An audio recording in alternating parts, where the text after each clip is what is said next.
All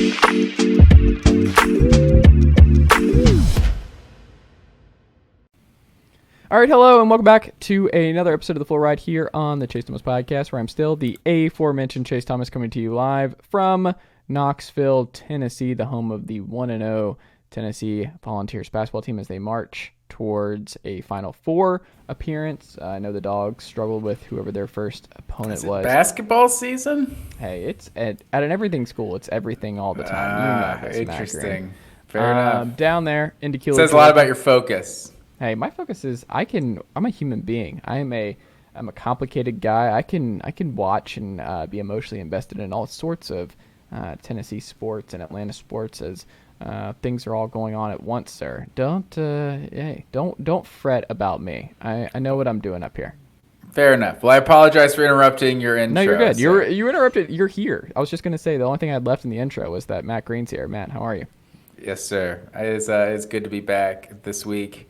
Week 11, sir. The season has absolutely flown by, but got a lot to talk about. We do have a lot to talk about. My Tennessee Volunteers did not make this week's pick'em, being 20-point favorites at home for Senior Day against Mizzou at noon. Coming off the heels of a big Eli Drinkwitz extension for a job well done. Commitment to 500 football. We respect it in Columbia, Missouri. Taking shots. I mean, just a weird extension. I don't understand that one. That's a head scratcher, I think, for sure. But it's also, like a 2-year extension through, was it 2027? Sounds right. I want to say. It's it feels kind of like you don't want to be a coach to be like a lame duck. I don't feel like you ever want a coach to get, to his last year or two of his contract. So I don't know if it's – I mean, I didn't see the dollars. I don't know if you have that handy, but I don't know. He's doing fine, I guess. It's Missouri. It's I'm not sure what the expectations are. Was this year 3? Yeah, because he's 15 I feel like there was 17. some hot seat whispers at some point. He'll make $7 million in 2027. It goes up a little bit each year, it looks like. $7 million at Missouri. Are you That's serious? What I'm saying. He's making 4 now. Wow. I don't know. It's a lot of money in college football. They're 4 and 5 right now. I feel like absolute best case scenario is a 6 and 6, and I think Arkansas is a big if. So, yeah, I mean, I don't know. $7 million. I mean, that's what, 4 years from now. Are they accounting for inflation? I guess here. I don't know, but. For probably not going to a bowl game, year 3, yeah, that is interesting. Where are they at right now? They're 4 and 5. Okay, and you got Tennessee this weekend, and then they got what, Arkansas? New Mexico State, and then Arkansas. Yeah, they're not getting the bowl game. That's gonna be tough. That's not happening. They're not winning 2 or 3 here down the stretch. Unless Arkansas really implodes. I guess you could throw Arkansas, but I don't know. Well, Arkansas hasn't looked good either, but yeah, so that's kind of a toss-up. But I believe it is at Missouri. I kind of wanted to get them to a bowl, though, because if they do, I think I saw a bowl projection for them last week. It put Kansas versus Mizzou, so we get that rematch in a bowl game. That'd be fun if you're able to. That would be good. Right? Get them in there. Arkansas, Missouri is a low-key rivalry. I've started to like this one in recent years. What do they call it? They call it some kind of border war thing. They got the line that they put in the trophy. I feel like it was kind of a cool thing, and it's always that. It's usually that Friday after Thanksgiving. Mm-hmm. Yeah, so that's the same year, the 25th. So yeah, it's always a good one. Not always. It's becoming a good one. College Football Playoff Committee unveiled their latest rankings. Matt Green, Tennessee being the biggest fall from 1 to 5. I guess I shouldn't say it. Clemson's the biggest fall, going from 4 to 10. Really, really huge drop for the Tigers this week. So it goes 1 Georgia, 2 Ohio State, 3 Michigan, 4 TCU, 5 Tennessee, 6 Oregon, 7 LSU, 8 USC, 9 Alabama, 10 Clemson. Matt Green, what did you make of week 2 of the committee's rankings? Well, it's interesting. I think the biggest thing that jumps out at you is TCU over Tennessee, just because of like we're trying to get some kind of logic from the committee, right? Like we're trying to, okay, you guys going with the resume, logic, you going with the eye test, you going with, I don't know, some sort of combination. And so for last week, TCU's resume is 8-0.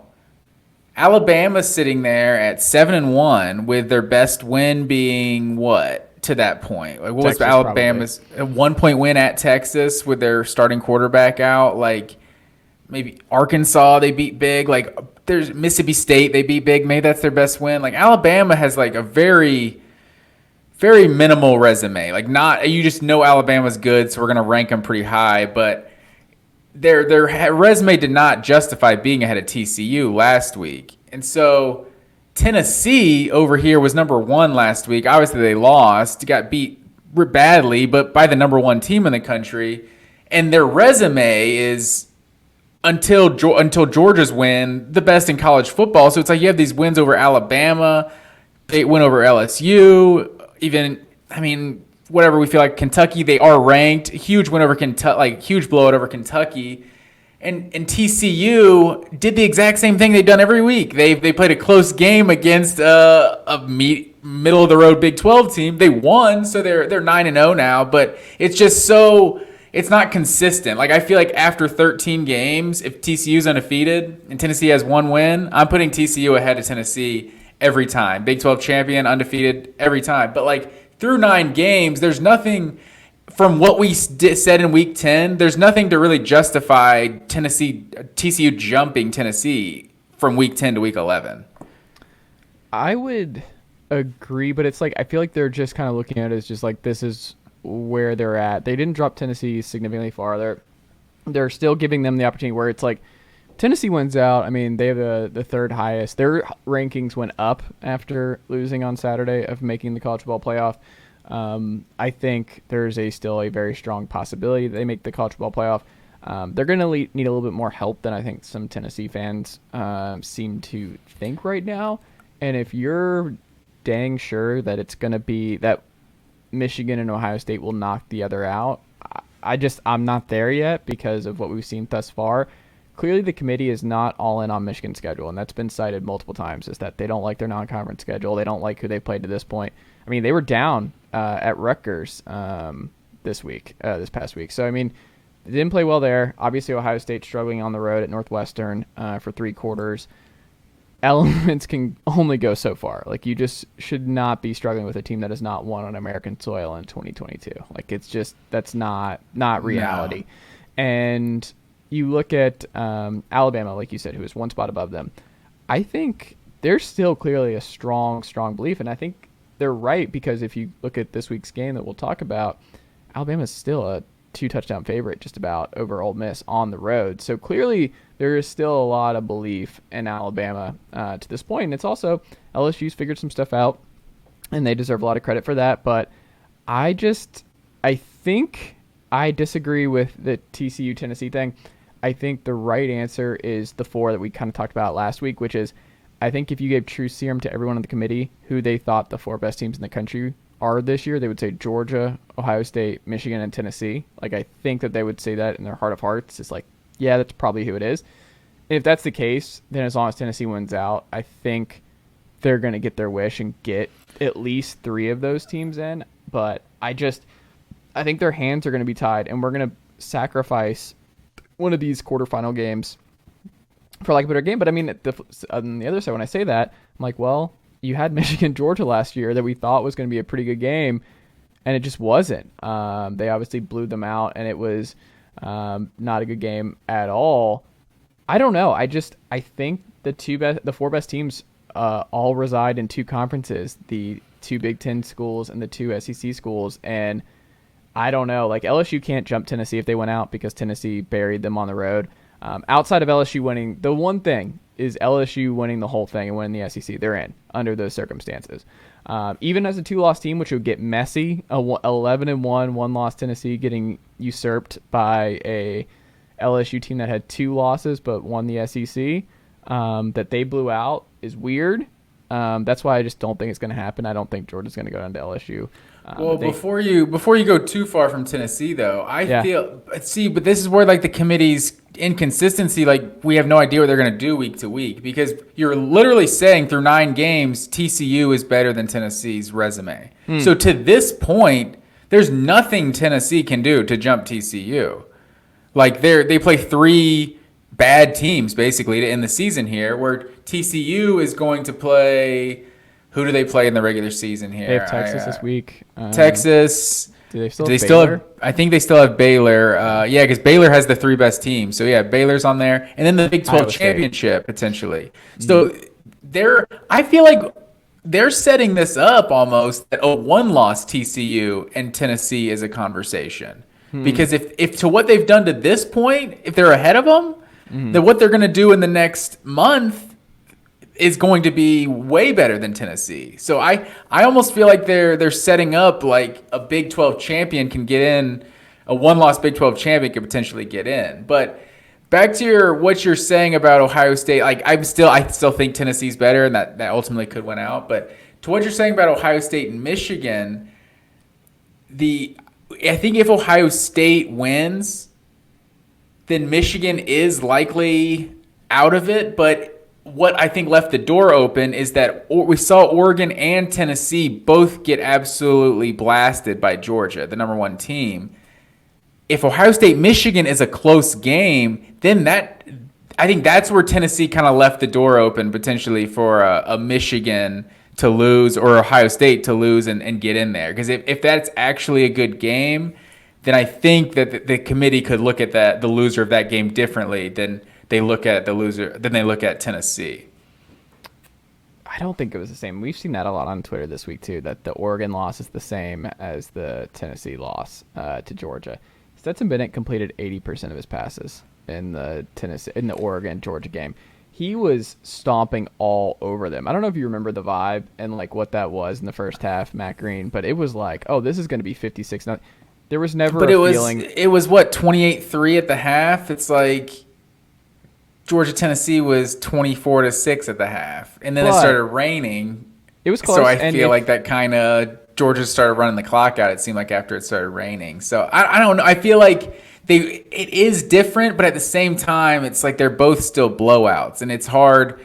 It's hard for Tennessee. I think Tennessee should be prepared. Tennessee fans should be mentally preparing themselves for a 1-loss Pac-12 champion to jump them in the polls. Like I think it's going to happen. I think the probability of it happening isn't great because I think it's going to be really tough for USC, UCLA, or Oregon to get through their remaining schedule and someone coming out of that with 1 loss. But if you look at just the resume those teams are going to build up, all playing each other potentially, like multiple top 10, top 12 wins to end the season, and also being a Pac-12 a conference champion, we know how the committee does prefer conference champions if they can.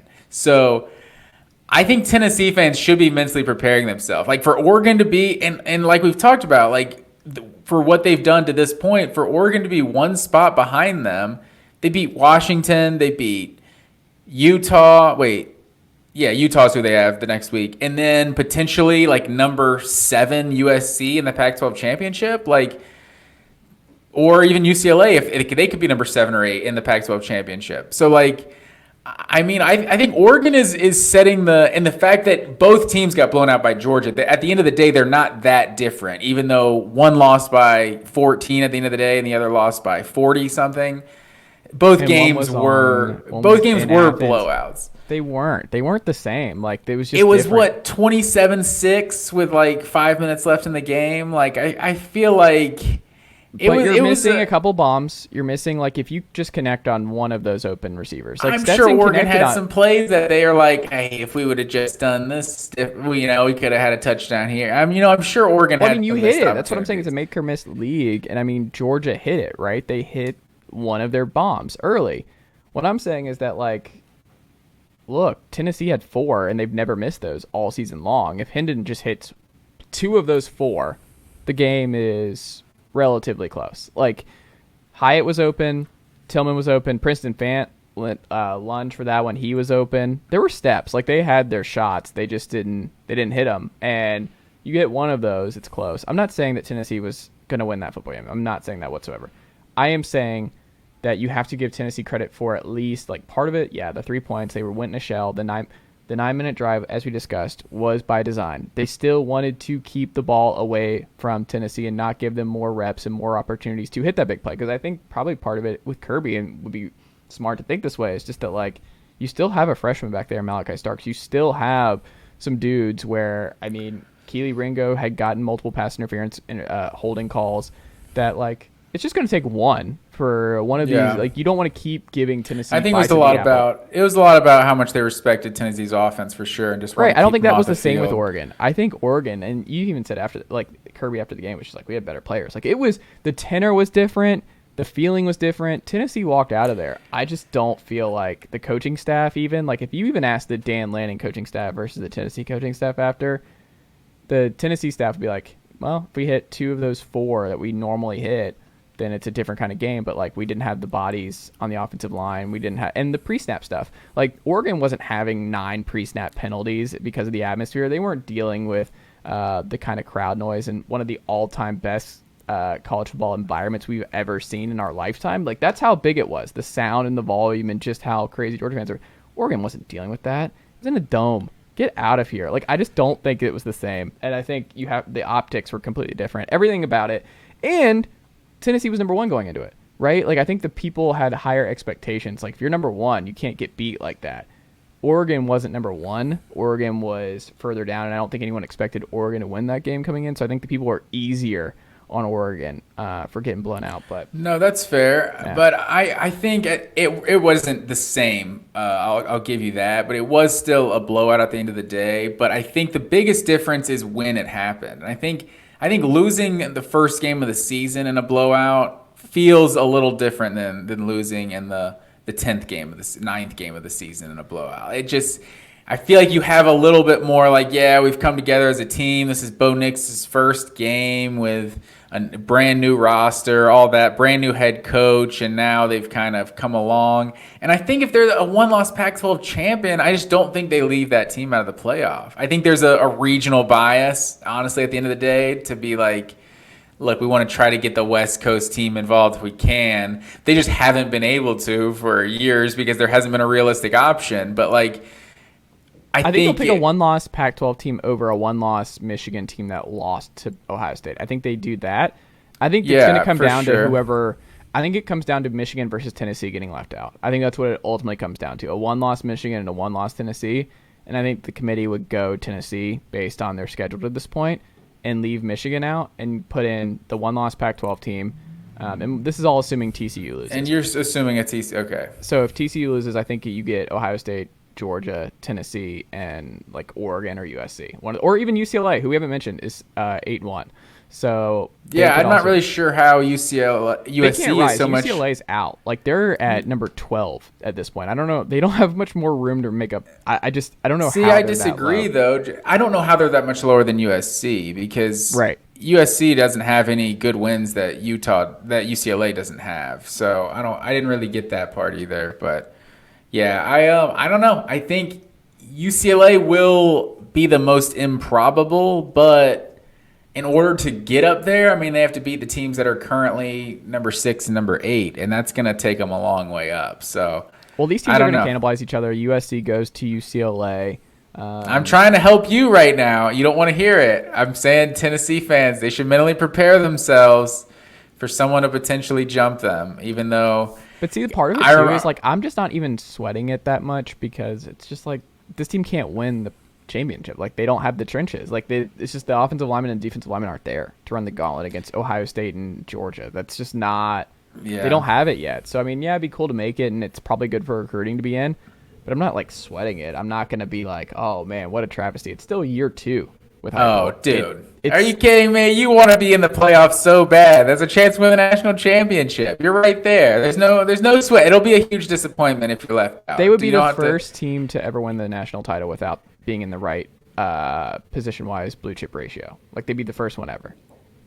Well, we can throw that blue chip ratio out anyway. I'm not sure how they come up with it, because it's like there's 5-star players that are busts that are still counted as 5 stars in their ratios. You know what I mean? So I feel like it's a flawed system personally.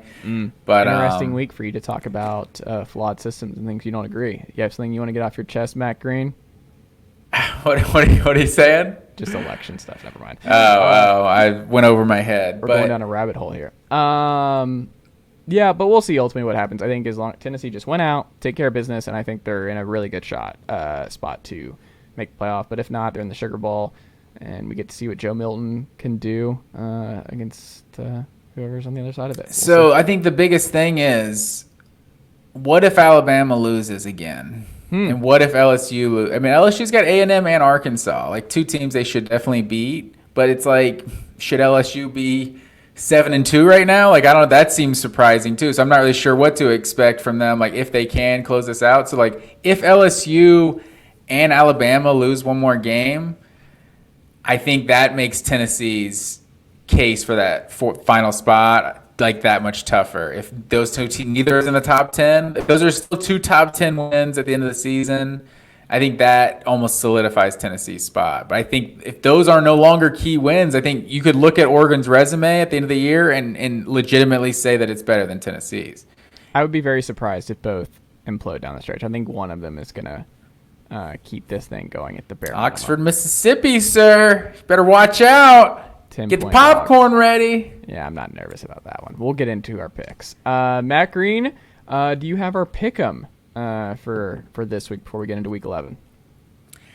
I do, sir, and I have the standings. I was a little slacking on the last show, but yes, as I told you, I made up some ground on you against the spread. So against the spread, you are 55-3 on the season. 1 game behind. I am 54-56-3. And then overall, you are 77-36 on the season, sir. And I am 70-43, 7 games back from you. So 4 weeks to play. We get Zeus also 6-5 with his home dogs of the week on the year. So yeah, that's where we stand for right now. I like it. And this is another tough week, man. I'm telling you, last week I thought was the toughest tough decisions I've had to make. I feel like we're in a weird territory where there's so many road teams I like. I don't know if all the teams I've liked all year have been at home, and that's how I gobbled up this lead, where the teams I believed in were all playing a bunch of home games. And now I'm in a position where I'm having to like pick way too many road teams, and I don't feel good about it whatsoever. There's just too many when I go through this. And I go back and forth where I'm like, this is too many. I've got to pull somebody. I've got to flip to the home team and a couple of these. And I'm struggling with it, man. It's tough. I don't know if you found the same sort of insecurities when doing these pick'ems the last 2 weeks because of just how many road teams is better, but they're on the road. So you're like, I don't know. It's interesting you should ask, because the last 2 weeks, I won the pick'em in the group pool, and then Tori won the pick'em this last week. So we were cleaning up on the pick'em these past 2 weeks, actually. But for you, last week was your worst week of the entire season. Looking how we're trending here, you had a little stretch there. Went 7-4, almost like 8 weeks in a row. Mixed in an 11-0 in there though. Just an absurd week you had there, but I'm on my 4th straight 7-4 overall, and then just a lot of 6-5s, 5-6s. Finally got a 7-4 against the spread this past week to make up 3 games on you in the standings this past week. So hoping I can do that again here. But you ready to get into it? I am ready, sir. Where are we going first? All right, College Game Day will be in Austin for this one. The Horned Frogs, the 4th-ranked Horned Frogs, are at Texas, and the Longhorns are a 7-point favorite. The 18th-ranked Texas is a 7-point favorite at home over TCU. And I was torn on this one. I feel like after we decided on last week, because of your strategy, that you're gonna have to go first. So I'm gonna have to let me tell me what you think about this one. That's right. We do have an agreement just for, not because I would do this, but just so folks know that I'm not intentionally doing that if it does happen. That's the thing. But it's also, it could flip on you where you overthink what I'm doing too much. And then you go against your picks because you're like, oh, how many has he done that? I gotta very true. I gotta make up some ground. So we'll see. But stay true to my sheet. Exactly. There you go. I like it. Stay true to the game plan. Win, lose, or die. There you go. Clear eyes. Trust the process. Trust the process. Clear eyes, full hearts. Can't lose. TCU is number 1 in the Big 12 in 30 and 40-yard pass plays. They're a big play team. And I look at this and I'm like, okay, that's part of the reason that they're never out of these games. When they're in a hole, you're like, TCU is just 1 or 2 plays away from coming back. And they've proven over almost 10 games now that that's their best thing, is that they're never truly out of a football game. And it's a lot to put away the Horned Frogs. And Max Duggan's been great, but we saw a little bit last week of Max Duggan, the one that we've seen in the past, kind of come back to the forefront. Where you're like, oh, right, this is not the same. This was not the Max Duggan we've seen all year, and more of what we saw previously. No Quentin Johnson last week, which mattered for them. I don't know if he's going to play in this one, but I thought it was interesting that Bijan Robinson is number 1 in rushing the Big 12. Number 2 is Kendry Miller, the running back for TCU, who had a big day last week. So 2 teams that are very comfortable running the football on you, running it down your throat. But also Max Duggan has just 24 TDs, I think 2 picks at this point. He's been sensational through the air. The biggest thing, turnover margin, favors TCU. They have been great on that front. They don't turn the ball over.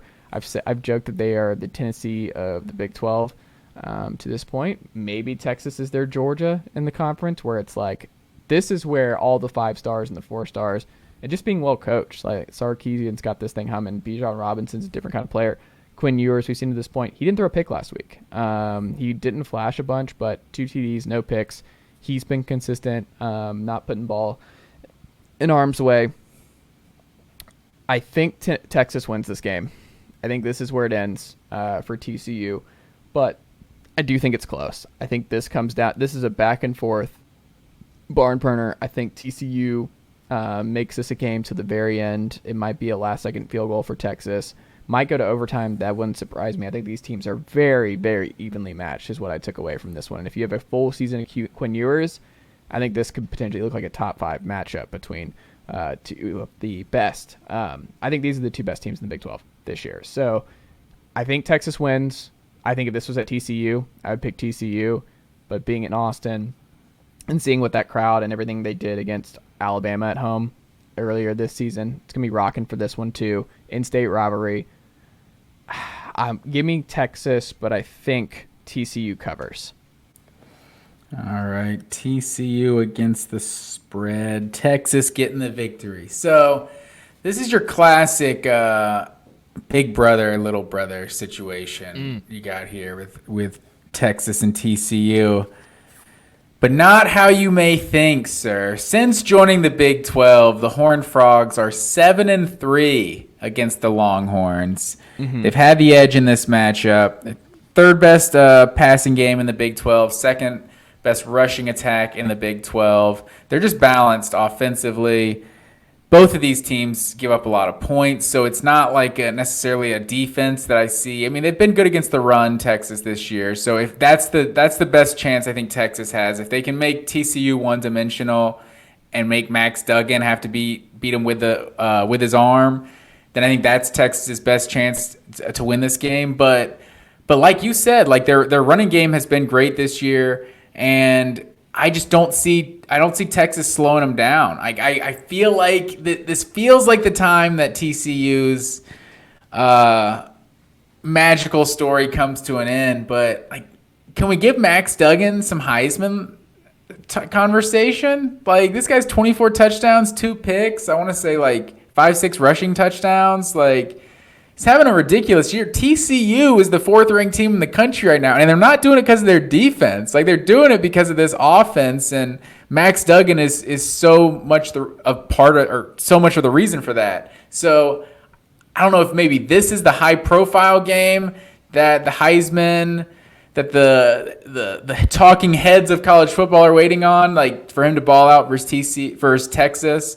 on the road in Austin. So maybe this is the game that Max Duggan puts himself in that Heisman conversation. But I think as good as Texas is, like, they haven't just been firing on all cylinders since Ewers came back, kind of like I thought they would. I think they've been inconsistent at times. And I like this TCU offense. I can't pick against TCU. So give me the Horned Frogs to win outright in this one. Ooh, okay. Let's go. That's We how I need to disagree start right off. away. I'll be honest. It's funny because you said overthink yourself there. That was the one game in the pick'em that I was prepared to just pick the opposite of whatever you picked. But TCU is what I had on my sheet though. So I'm glad you went with Texas. That seemed like you would go Texas. What is that supposed to mean? In that game, you're just it felt like you were gonna pick Texas. I'm trying to read you. Okay. But keeping it moving to the Golden Boot, the battle for the Golden Boot, I should say. LSU at Arkansas. Razorbacks at home, 3-point dog in this one.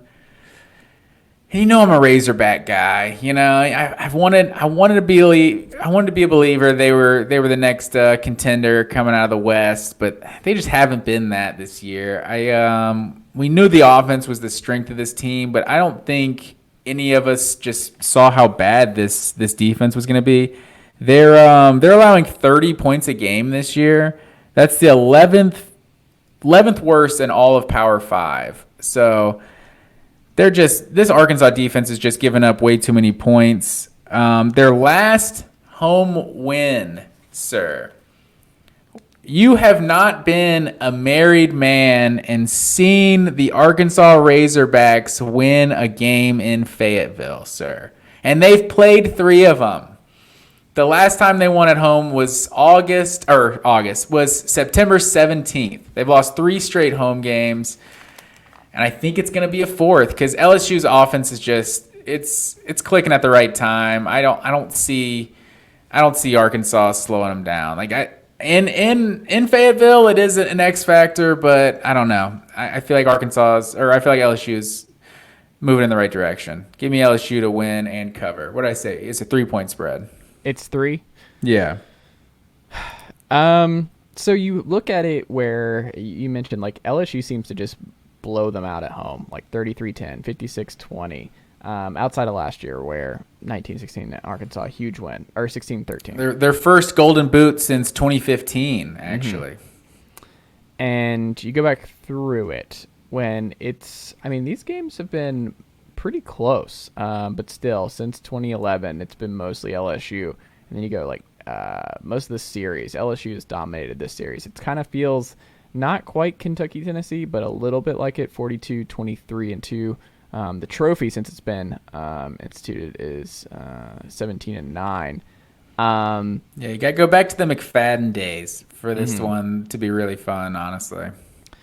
It's just a tale of multiple seasons where I struggle with, look, did they wake up by losing to Liberty at home? Was that like one of those where they charged late, like they came back and almost won, stopped at the goal line, huge win for Liberty, but it was like, hey, this is what happens when we don't take teams seriously. Is this what happens when we get stagnant as a program? Because they're still running the ball really well, and I think they're going to run all over LSU, and I don't think LSU's cleaned that up. Harold Perkins is a dude, and I think that's going to be a problem for KJ Jefferson in this one.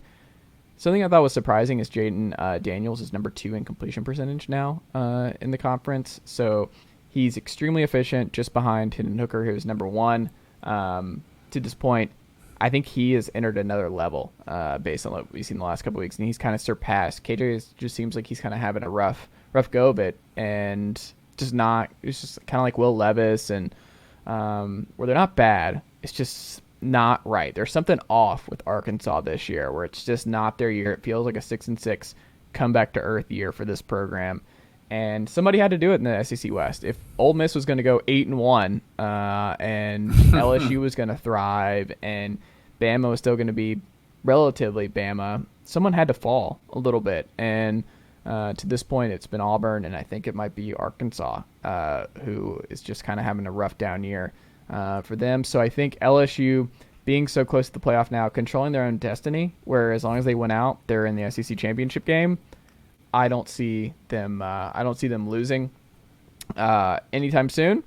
That all being said, Matt Green, if this was 3.5, I wish it goes back to your point. I hate the solid lines. Like 3 is just so dumb because I could see this just being a 3-point win for LSU. I think this is going to be really close because this is like Arkansas Super Bowl now. It's in Arkansas. They're not playing for the SEC West. They're not playing for supremacy. This is just a full-on history type game for them, and KJ wants to prove he's better than Jaden Daniels. I don't think any of that's happening though. So give me LSU to win. But I'll differ with you on covering. Maybe it's a 1-point difference. I think this is going to be a very, very close game. So give me LSU to win, but Arkansas to cover. Interesting. Covering 3 points, but not getting the win. And speaking of like bowl eligibility, like looking at Arkansas's schedule, like LSU, Ole Miss, and then at Missouri to finish the season, like they got to win one of those, and that's there's not any guaranteed wins on that. So let's keep it moving. The Alabama Crimson Tide going on the road at Ole Miss. Ole Miss is a 12-point home dog in this one. How do you see this one going? Ole Miss, I don't think they saw this coming. I love that Lane Kiffin mentioned that he didn't participate in the noon basketball games at Alabama because he couldn't foul Nick Saban, which is just great. He was like, if I can't foul Saban or I can't really play good D, like what's the point of playing? Look, Ole Miss, I think there's fool's gold here where they haven't played the back half of their SEC West schedule. We're seeing some cracks in the armor a little bit. Quinshon Jenkins has been dynamite for them when we all thought it was going to be Zachary Evans heading into the year. Jackson Dart, though, completing only 61% of his passes to this point. Ole Miss is, I believe, number 2 in sacks given up, where they don't give up many sacks. Like that's been part of the reason they were able to make this work with Jackson Dart is like he's not getting pressured, he's not running for his life, and having to do too much for this team. They've been able to just kind of let Jenkins and Evans, when they need to, guide this team, and Dart do a couple things to get them over the hump. But by and large, he hasn't had a lot on his plate. He's been able to kind of game manage a lot of these wins for Ole Miss. Rush defense, though, number 3. It's for Alabama in the conference, and I don't think they've seen anything like this in the pass rush. I think Will Anderson and Dallas Turner, they have a big one. Ole Miss is motivated. Alabama's motivated. I don't see 3 to 4 losses coming down the pike for Alabama. When was the last time they lost back-to-back SEC games, Matt Green? I feel like it's been a little bit since that was the case. Yeah, I want to say 2010 was their last 3-loss SEC season, but I don't know if there's any back-to-back ones in that year. All that being said, I think Alabama wins, but there is a theme here. There is a theme that people are just waiting for Alabama to just kick the crap out of somebody, kind of like Mississippi State. But that was at home. This on the road. I don't think they're going to kick the crap out of Ole Miss. I think Alabama wins, but I think this is another just like an Alabama fan who, you know what's funny? One of the things I asked Alabama fans for the last 12 years, right? I'm like, do y'all have fun? Do you enjoy this run? Genuinely, I'm not trying to be smart about it. I'm genuinely curious. When you go into so many Saturdays where it's over by the second quarter, are you having fun? The majority of your season doesn't start till November.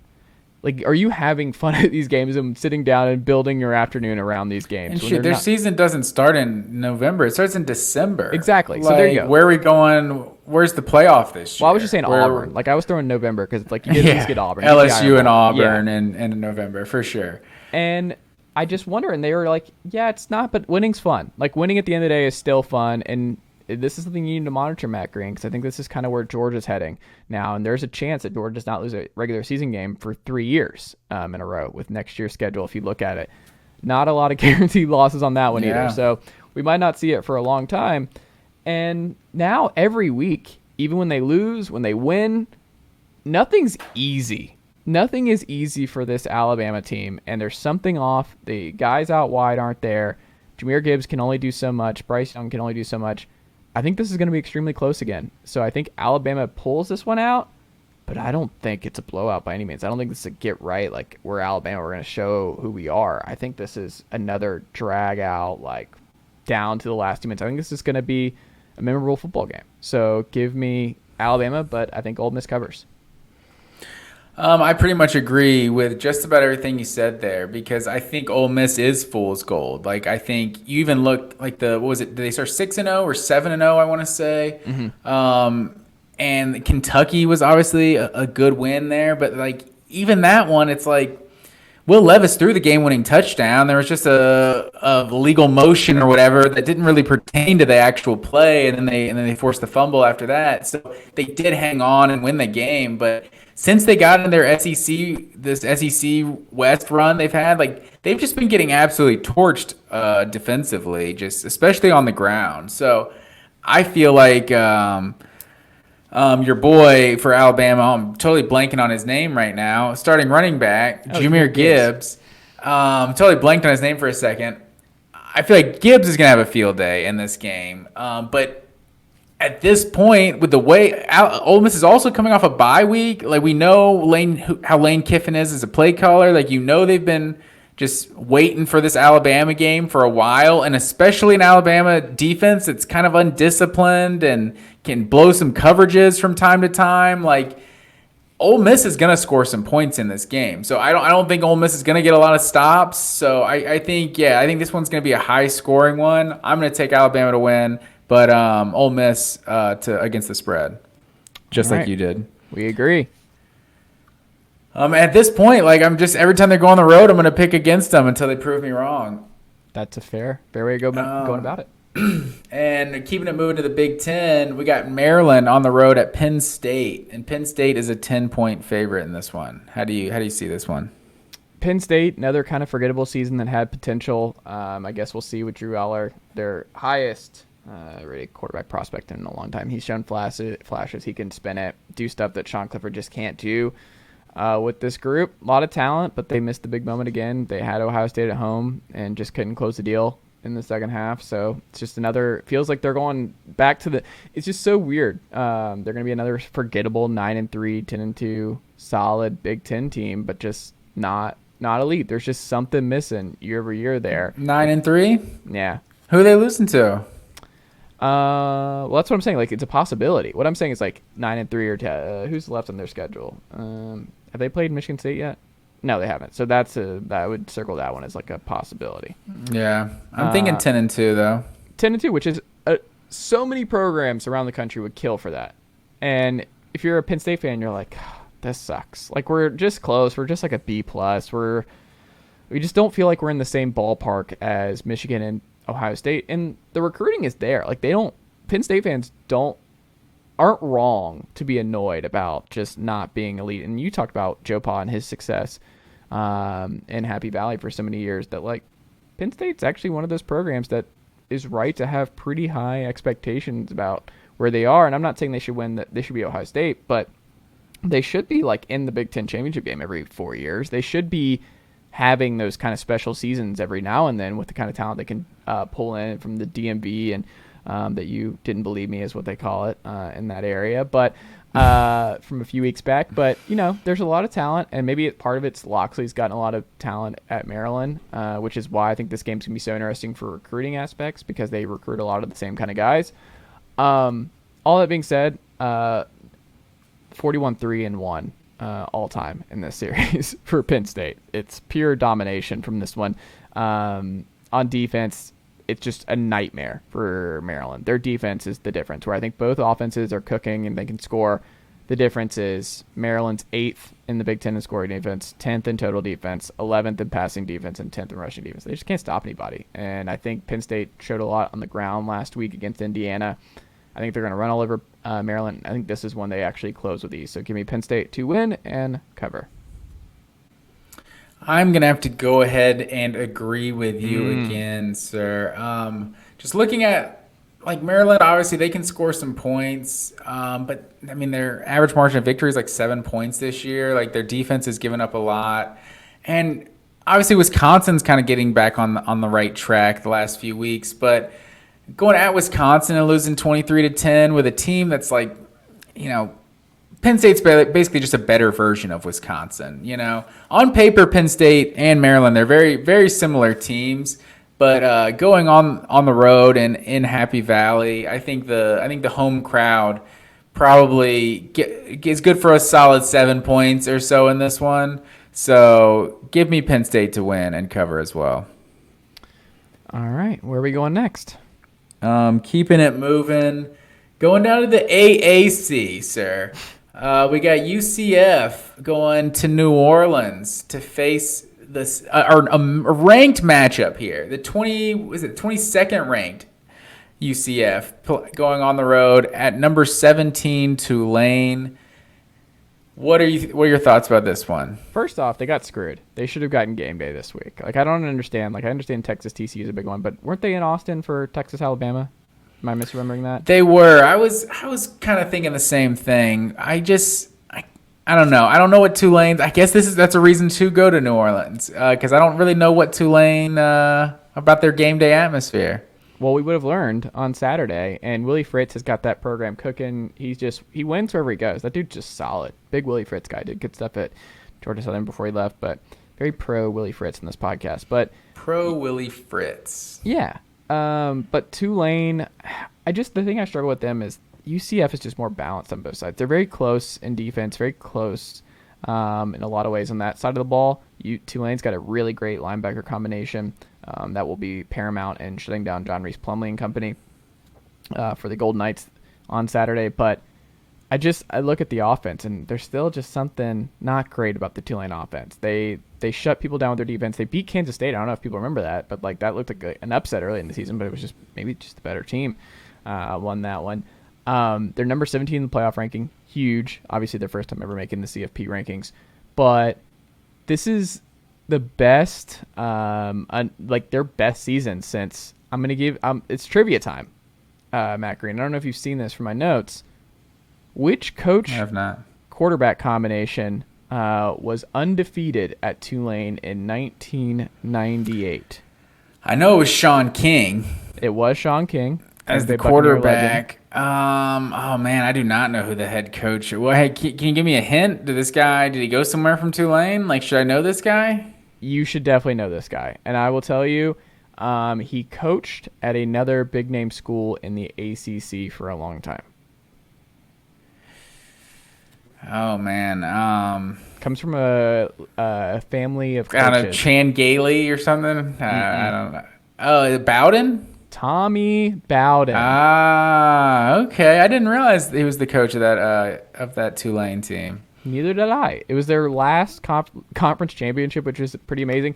They were also is that a Conference USA title back then? I believe so, but don't quote me on it.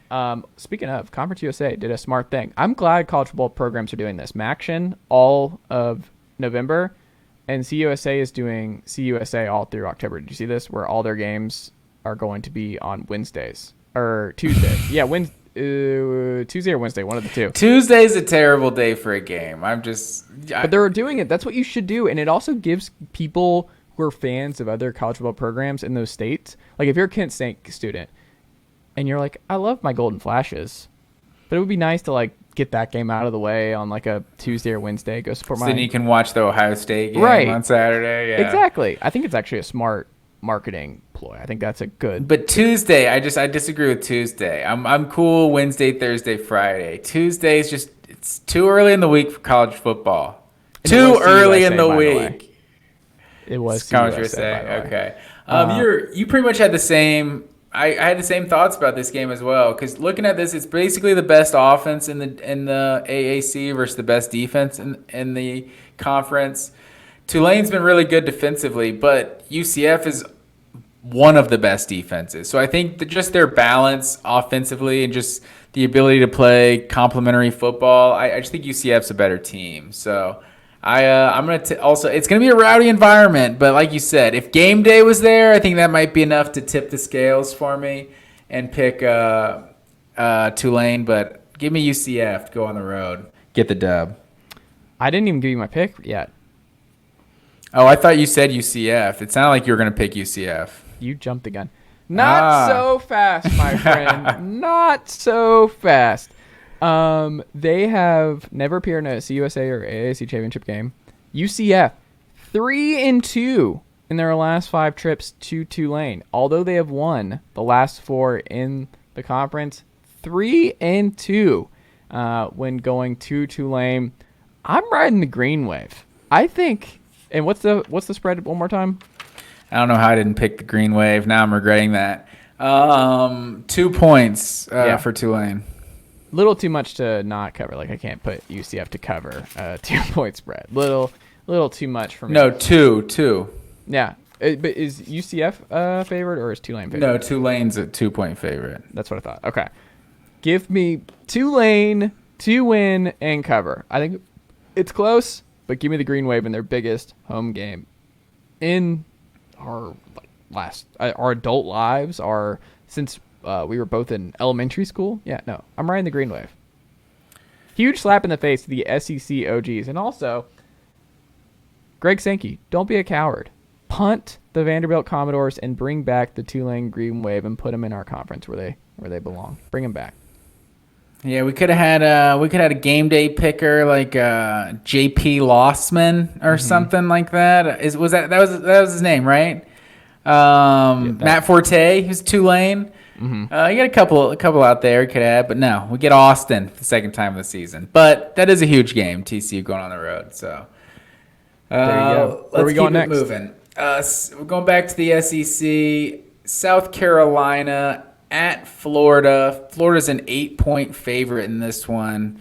And the 8 points is what started to kind of scare me. But I'm looking at this game, and I'm looking at South Carolina and the numbers, and it's just like this just isn't a very good football team. And Florida's just had it seems like every toss-up game they've had this year has been at home. Like it's kind of crazy how it seems to have worked out like that for them this year. But I think the worst thing you can do when going on the road, especially in a hostile environment, one of the better home environments in all of college football, is turn the ball over. And Spencer Rattler currently leads the SEC in interceptions, and I feel like that is just an awful combination for going on the road and getting a win. So give me the Gators to win and cover. I see a defensive touchdown happening in this game. I just see South Carolina at least 2 or 3 turnovers just that kind of swing the momentum of this game. Whew. So you're going South Carolina here. No, I'm picking Florida to win and cover. Okay. You're not going to like this, Matt Green. You're jumping the gun. You're taking these picks now before I have an opportunity to throw them out before. I'm trying to help you. That's true. That's true. I'm trying to help you. And it's all good. You know we're soul skaters, right? We do it for the right way, you know. Soul skaters, absolutely puppets. I don't know. I feel like very high integrity guy over there. I trust you're gonna play the game the right way. Control yourself. Wow. That was like a huge hype up thing when they're racing and they're just going down that the music you one hear. Too many Brink references. You lost me with that one. No, do you remember when he's like I think it's at the tail end where it's like before they make the jump and Val comes chasing and it's like man, this is the dorkiest thing, but I don't care. I love Brink forever. Where on the intercom, I think he's helping. He's just like, control yourself, and then there's this strong sound wave, wow, and it's just one of the best hype songs. It's on Disney Plus. Go check it out. It's at the tail end. Just scroll to the end. I did not realize how big of a Brink fan you were. Love Brink. It was a classic for sure. And then we have is that a Disney Channel original movie? Brink? Oh, absolutely. Is that a made for TV movie? Susie Q. We've got Brink, Johnny Tsunami, Cetus Lapidus, Xenon the sequel. We got Xenon. Yeah, some classics there. Yeah, for sure. But no, and then you got what's her name, Gabby, who's like Bamu, and all right, let's stay focused here, sir. Let's not go down this 2000s Disney Channel rabbit hole. 2000s? What? How is that? old? 90s? I'm saying 90s. I was thinking 2000, 2001. You're probably right. That's probably 90s. 1998, sir. There you go. Oh, like I'm way off. It's 2 years before the 2000s. Put some respect on Eric Von Detten's name. Andy Brinker. Yeah, Don't change the subject with me, sir. Okay, let's keep South Carolina Gamecocks. Florida Gators. Florida, number 3 rushing offense. Here's my thing about these two programs. Florida knows who they are. I think they know how they're going to build. They know what they want to do. Their identity during the Billy Napier era is going to be running the football and playing good D. Like the way they're recruiting and what they're looking at with Florida, they want to be a run-first team. They are going to establish their identity through the ground, pass when they have to, but they want to, with Montrell Johnson and company, they want to run the ball right at you. They want to control. They're going to battle Kentucky, where we're going to watch Kentucky-Florida next year, and it's just going to look like two mirror images of these two programs, of what they're trying to accomplish and how they want to win football games. South Carolina, I don't know what their identity is. And I know I'd make fun of South Carolina and just what they are at this point as a football program and where they were in year 2, and just Josh Heupel sharing a Co-Coach of the Year award with Shane Beamer in 2021. They don't have an identity. You watch these games, like they got obviously toasted by Georgia at home, and you watch some of their losses, and when they win, like they need a kick return or special teams thing to get them moving. One week it's Marshawn Lloyd has a great week. When they're on the road, Spencer Rattler, for whatever reason, is a better road quarterback than at home. When you parse through his numbers, he's got 9 picks, 8 TDs. They're number 11 in rushing defense. I just, like, how many touchdown passes do you think Spencer Rattler threw in October, Matt Green? Well, I know he's got, 8 on the year, so I'm going to say one. Wow. He threw 1 touchdown in October. It's not great. It's not great, and I just don't know what their identity is. Like when you have the fire Marcus Satterfield stuff just popping up in Gamecock country every week, I think the vibes are just bad. I think they need to make some coordinator changes. I think they need to figure out this offseason what kind of program they want to be. Like, what do they want to be offensively? You can't just bring in a Spencer Rattler and be like, fix this, and not have an identity. When you watch these games, they just don't know who they are. They don't know what they want to do. Kentucky knows what they want to do. I think you're seeing that with Alabama this year. They don't really know what to do because they don't have the guys out wide. They don't know what kind of identity they want to have. I don't think South Carolina has any idea. Florida absolutely does. They're going to run all over South Carolina. They're going to win and cover. All right. Put it on the board. The Gators keeping it moving. The Georgia Bulldogs. The Battle of the Bulldogs. My brother's going to this game. Is he? Yeah, he's going with some buddies to go watch this. What's the drive? Does he have a fever? Oh, I know it. Because the only prescription is more cowbell. Oh, my God. That was a very current joke there. So Georgia goes on the road. I want to say it's like a 5-hour drive. Not too crazy. Because I think someone was kind of like, hey, Georgia fans, 5 hours away, $50 tickets or something, like trying to, I guess, get people to make that track, that's probably, I want to see every SEC stadium in my lifetime. It's 6 hours from me, by the way. That's a drive. 6 hours? Yeah, I mean, it's definitely a drive. I think Vanderbilt's the bottom of the list, of the bucket list of the SEC venues I want to see. 4.5. It's not bad. 4.5? Yeah, it's not bad. I think Mississippi State is probably 13th on the list because those damn cowbells make it hard to watch games on television, honestly. That place, it's so loud all the time. So hopefully Georgia can keep the crowd out of it, keep the cowbells out of it. But Georgia's a 16.5 point favorite in this one. And I got some stats for you, sir. I think a lot of people remember Will Rogers playing against Georgia 2020. Throwing for a bunch of yards, almost won that game in Athens. Will Rogers on the season this year, 26 touchdowns and 5 interceptions. Against SEC competition, he's thrown 11 touchdowns and 2 picks. Against Cupcakes, this man threw 15 touchdowns in 3 games. I think he padded his stats. I think Will Rogers is highly overrated. He's got 4 games this year of 70% completion percentage. This guy's at 67%, 68%. 4 games this year of 70% or more. They were 3 Cupcakes in Auburn. Those are the four teams that he actually completed over 70% of his passes. And not like 70%, anything under 70 isn't good, but if you're at 68, I think those games are kind of the 80% against Bowling Green and that sort of thing is kind of weighing the stats a little bit. So Georgia comes in with the number 2 pass defense in the SEC, number 15 in the country. However, they have faced the number 1 pass defense last week with Tennessee. And other than that, they faced the 9th, 11th, 12th, 13th, and 14th pass offenses in the SEC. So Georgia, until last week, the passing defensive stats looked really good. And now you've actually seen them play against a good passing offense like Tennessee. They're obviously going to be on the road, and that could make it a little more challenging.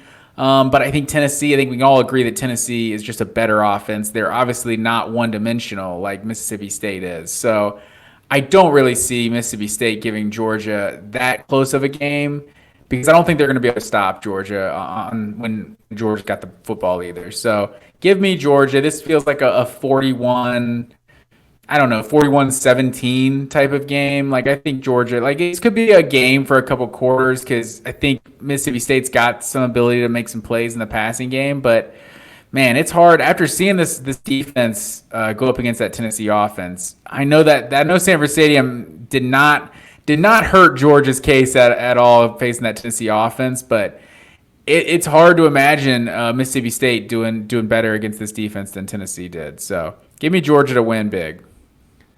Wow. I don't see this being a big win game. You know what's weird is they're the 2 chunk play gods. Georgia and Mississippi State are 1-2 and 10+ yard pass plays, but not a lot outside of what we saw from Georgia against Tennessee, where they love to do the short pass, like the Lab McConkey stuff. Just Brock Bowers, 20 yards. Who, by the way, Brock Bowers, what would you guess his average yard per play when he is involved? Oh, man, he's probably averaging like 20 yards a carry or something, yeah. Right? 22 yards every time Brock Bowers, on average, touches the football. It's pretty good. 20? No, that can't be right. That's what it says. 22. What's his average yard per carry? I'm not talking about per carry. I'm saying like every time he just touches the ball, when he has touched the ball. I'm saying, is he averaging like 40 yards a carry? That would have to bring, because he can't be averaging more than like 17, 18 yards a catch, right? I think he is. Hold on. Where is it? Sorry to put you on the spot there. I know. I had it was on CFB stats, and now I got to go through and figure this out again. I didn't have the link in front of me. Here you go. I got Georgia pulled up here. So he's averaging 16.9 per reception. But then averaging 22 yards a carry. See? So he can't be averaging 22 yards a play. It's probably somewhere around 18, 19, but not to shit on your stat there, but it's still impressive what he's doing, without a doubt. Never being nice about Georgia ever. This has just been an absolute nightmare. Sorry to fact check you, man. I mean, it's what it says on CFB stats. When I was sorting through the data, like, I don't know what to. I just hate that I don't have this in front of me. It's not your fault. But either way, 18-22. Regardless, he's a cheat code basically when he gets the ball. Like, getting the ball to Brock Bowers is a net positive, at the very least for Georgia. But Mississippi State is last in 40+ yard plays. So Georgia's going to be able to keep everything in front of them. But I was looking at all of this. Mississippi State last in rushing in the SEC. The 2 games that will decide how this goes for me. Stetson Bennett, in his 2 rough games this year, Florida and Jacksonville, not at home, in Columbia, his completion percentage, 50 and 55%. You look at what he did against Tennessee. You look at what he did in the other big games. The biggest difference is the completion percentage. And I was looking at it, and I'm like, if he did that at Columbia, I mean, there is a path where Mississippi State's defense is not bad. Like, Mississippi State's defense, I think, will get after him. I think Zach Arnett's done a really good job there. I think Stetson, after what he did last weekend, just the call me maybe after his touchdown run that he did, and just being at the highs of highs, this has all the makings of another letdown situation from Stetson, where he's not a game manager. He is a gunslinger, and I think he's going to find himself in some trouble against the Bulldogs. I don't think he's going to complete 70% of his passes against Mississippi State. I think you see a 57, 58, maybe 55% completion percentage from Stetson. I think he has a little bit of a rough go of it with the cowbells. I think Georgia wins, but I think Mississippi State covers. I think this is close in the fourth quarter. But do we see Mississippi State's slowing down the run in this game, though? I think so, yes. Like, even if Stetson struggles, it's just, I feel like, fair enough. I feel like Georgia still probably moves the ball well. But I have an interesting stat here for you. Mississippi State has 5 players with 38 to 36 receptions on the season, which I just think is absolutely crazy. That's the whole stat. Their leading receiver has 38 catches. Then they got a guy with 37, and then 3 guys with 36 catches. So, I mean, they got a couple more with 25 and 24. So they're gonna just spread it around to so many different players. Will Rogers has 439 attempts on the season. So I think Mississippi State's definitely gonna go down slinging it. So we'll see if they can get some big plays early, get the fans involved. I think that changes this game completely. I think it's possible. Where are we going next? All right, keeping it moving. Going out West Coast, we got the Washington Huskies at the Oregon Ducks. Oregon is a 13.5-point favorite in this one. And now you're starting to hear the Bo Nix for Heisman whispers going out there. I think he's got like 13 rushing touchdowns on the season. Like, just having a great season. It's funny because I feel like the Heisman conversation is like the same as the playoff conversation. Like, so Hendon Hooker losing to Georgia, like that ended his Heisman campaign, right? It's over. But since Bo Nix lost to Georgia week 1, now he's back in the Heisman conversation. I don't get it. You're going to penalize one guy but not penalize the other. It's kind of funny. But Oregon, number 2 total offense in the entire country. Number 3 scoring offense in the entire country. Averaging 48 points a game since that week 1 loss to Georgia.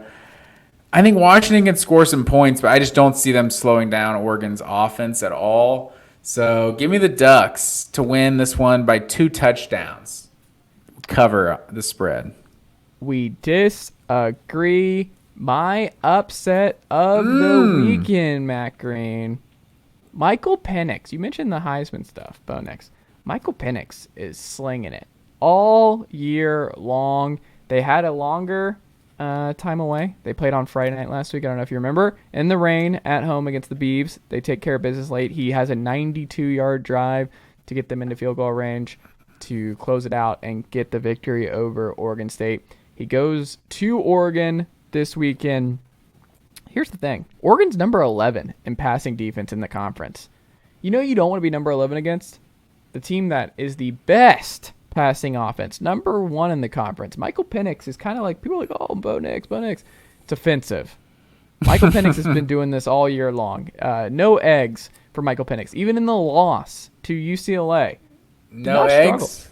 No eggs. He doesn't eat eggs? No eggs. Is that a thing? No, I'm just no eggs. Like I thought you were referencing something like this is Will Levis, like with his way he eats bananas or something. Yeah, no. I thought there was some sort of story there. Never mind. No story. The story is that UW, number 2 in total defense, they're averaging about 5 yards per play in wins and losses. You look at it and you're like, they're just consistent. They're bend not break. The pass defense is good. Oregon, if they're susceptible anywhere, it's through the air.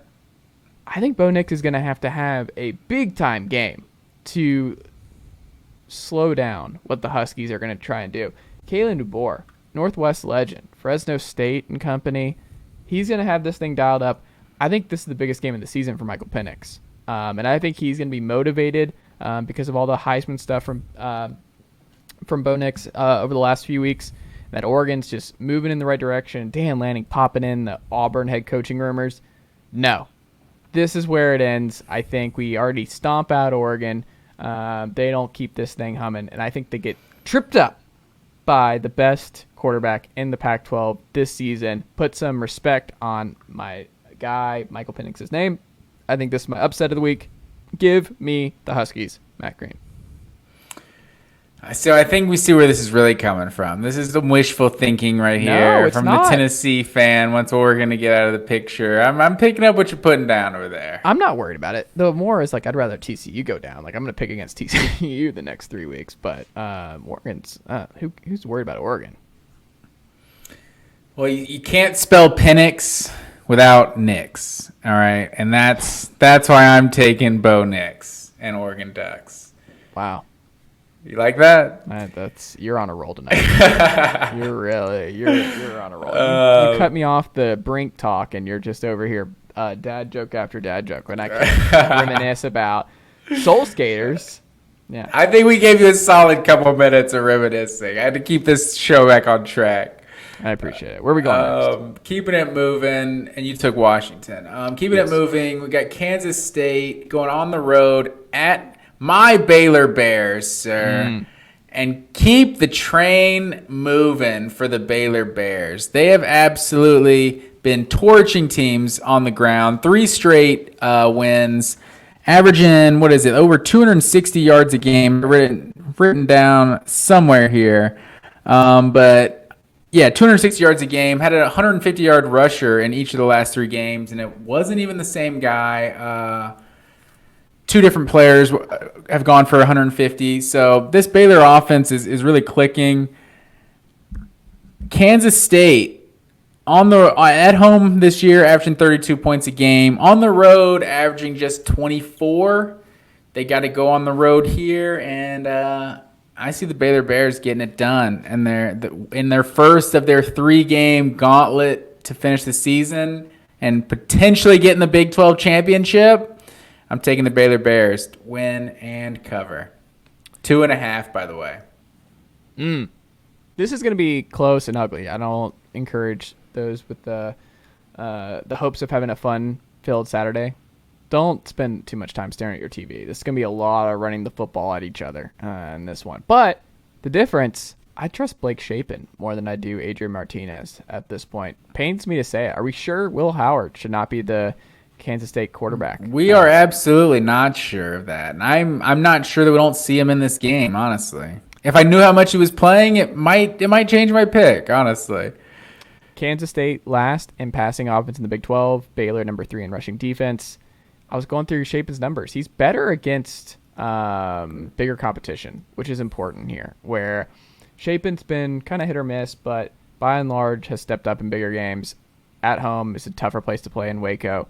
I think this is not going to go the way of Oklahoma State and Kansas State a few weeks prior. I think Baylor wins, and you said it's 2.5?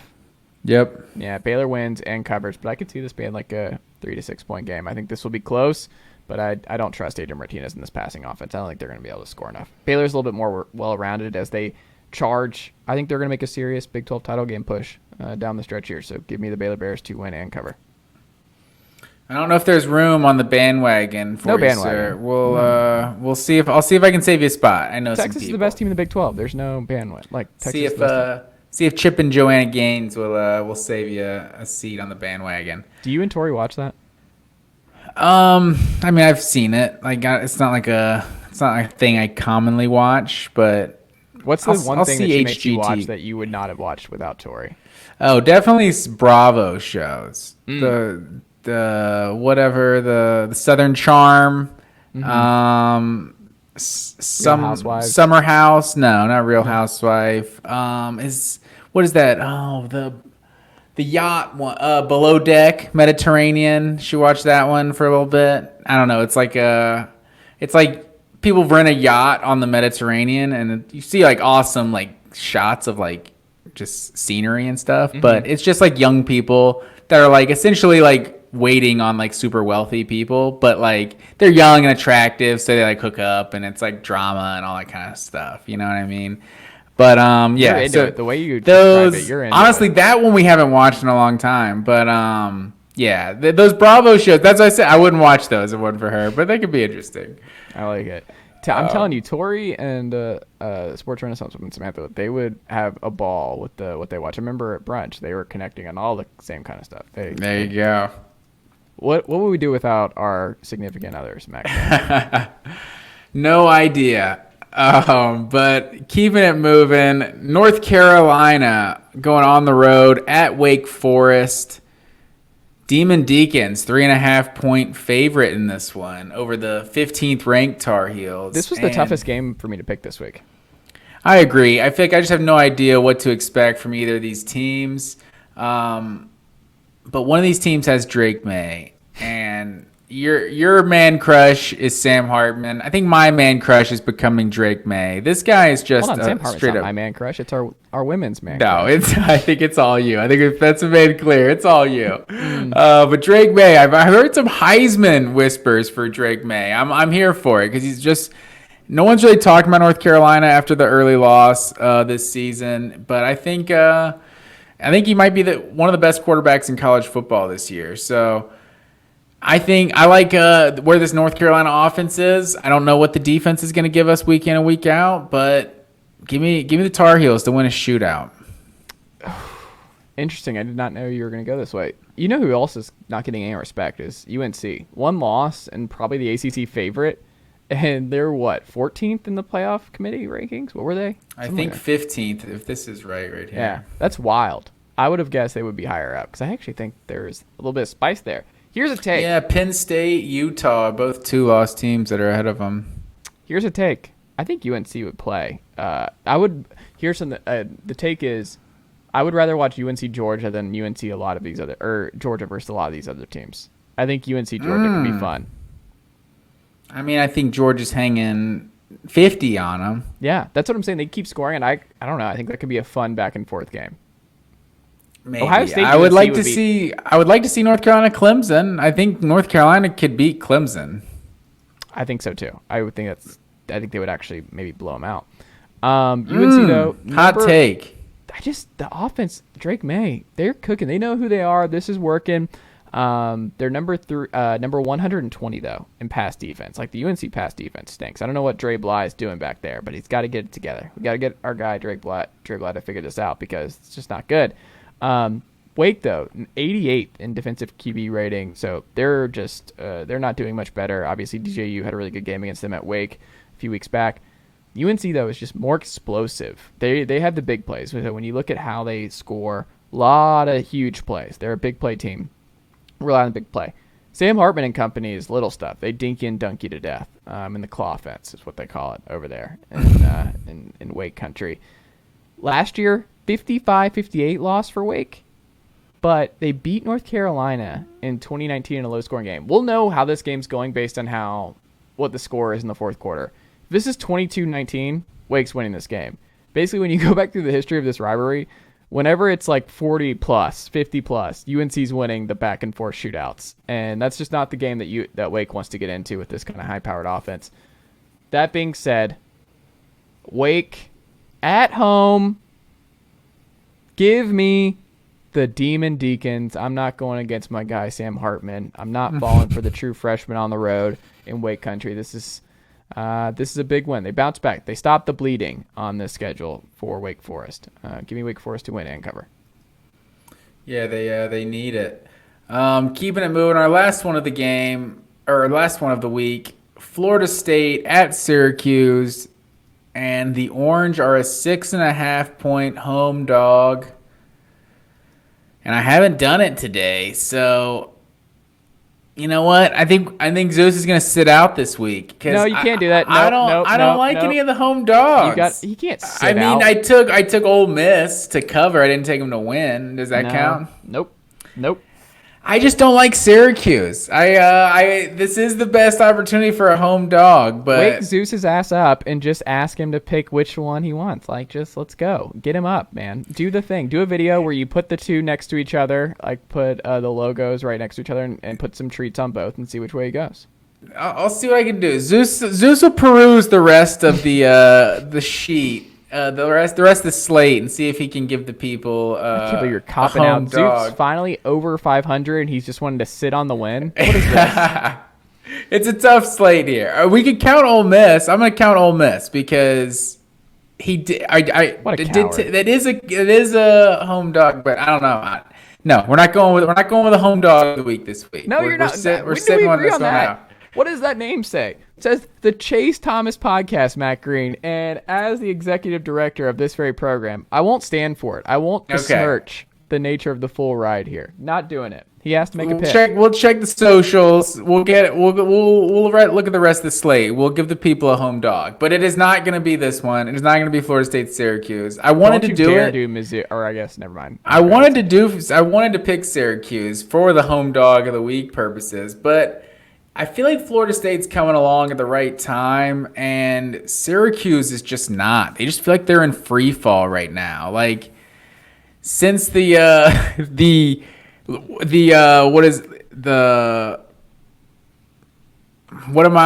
hit out of bounds, struggling over there. The late hit out of bounds it's turning into like the Dan Mullen, the Florida throw your shoe game, the Marco Wilson. It's like ever since that play just changed the entire Florida program. Ever since that late hit out of bounds call against Clemson, Syracuse's team has just not been the same. They just fell apart the rest of that Clemson game. They've now lost 3 straight. You're seeing this Florida State offense, granted against a bad Georgia Tech and a bad Miami team, dropping 40 back-to-back weeks. I like them to go into the Carrier Dome and get another win. So give me the Noles to go on the road to win and cover. Woo! We agree here, Matt Green. Florida State's offense, they put $1 billion on Miami a week ago. And not a home game. Benson and Travis have this thing humming. It's an issue for the Syracuse team where the offense doesn't look 100% right. Tucker has not been a big factor of late. Like you said, Syracuse is fading. They're 1-2 against ranked teams. Florida State now in the top 25. They're 5-1 though at home. So even with the slide, a lot of them have been on the road. Q's 5-1. Their only home loss being a Notre Dame team that also just blew out Clemson. So it's going to be tough. 26% third down percentage for Syracuse in losses, 45% when they win. So it's going to be imperative for them to convert and stay on the field against a high-powered Florida State offense with Jordan Travis and company. Is there a chance that Florida State wins out now with Florida on the schedule too? Who else? Who's their remaining other game? They have Louisiana in there in between. Yeah, they might win out these last 3. And what would that put them at if they win these last 3? That'd put them at 9-3. That's a pretty good year for the Noles. That's 9-3. Maybe go to the. I don't know. Where would that put you in the? I would have said the Peach Bowl a few years back, but that's not necessarily an Orange Bowl bid. Maybe a Gator Bowl bid. I don't know. What are you getting out of that in the ACC? A Belk Bowl? The Belk Bowl in Charlotte. Yeah. So give me the Noles to win and cover. Good spot for Florida State here down the stretch, finishing 9-3 if they can pull it off. Yeah, I think that'd be real big. So, yeah, that is our slate, sir. There you go. Tennessee, 20-point favorites at home this weekend for Senior Day, I think. They cover. I'm going to go ahead and tell you, Heupel strikes me as someone, he's like kept receipts on certain things. And I think players have kept receipts on what certain programs have said about Tennessee. Like, they definitely kept, like, the real offense stuff, real football comments from Kentucky about Tennessee. They definitely locked that away. I think they've kept up with what Eli Drinkwitz has said both this week and last year about getting some wins back because of some fines or whatever from the NCAA.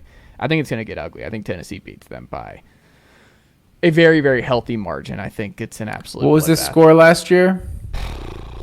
That was Do you know off the top of your head? That was like what? This 55? was like a 50 spot, right? Yeah, they absolutely blew out Mizzou on the road. It was something like that. I think it was 55. What was it? 55-20? 62-24. Oh wow! I almost said 52-24. Yeah. Yeah, I think they should take care of business in that one. There you go. Also kind of weird though. They're ending the season 2 games on the road. Don't love that. But hold on, I'm getting something here. I'm for a message. Zeus is letting me know. Home dog of the week. Oklahoma Sooners. Going on the road. Morgantown, West Virginia. Oh no. Mountaineers are an 8-point dog at home.